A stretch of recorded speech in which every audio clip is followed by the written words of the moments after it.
hangin. Ayan, oh.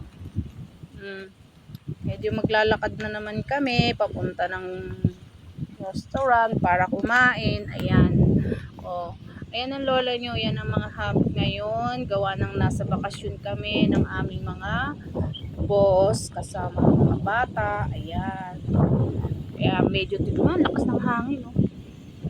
Kita nyo yung lakas ng hangin. Ang lamig pati. Yung hampas ng ano niya, yung hampas ng hangin niya, talagang yung parang nasa freezer. Ang lamig. Siguro talagang ganun dito. Ayan.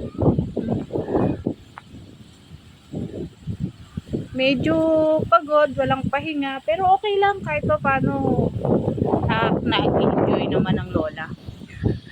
Nag-enjoy ang lola nyo, di ba? O ano ngayon, nag-enjoy ang lola. Kahit paano. Oh. Lakad-lakad lang muna tayo. Yan. Lalakad kami papunta ng restaurant. Medyo gutom na ang lola. Ano kaya pwede natin kainin doon? Ano, mga buko yan. Para lang kami nasa Pilipinas. Ayan ang buko. Maalog-alog. Lakas ng hangin. Talaga naman. O, diba? Ang lakas. Sing lakas ng dating ng pag-ibig mo. may kumukota. O, diba?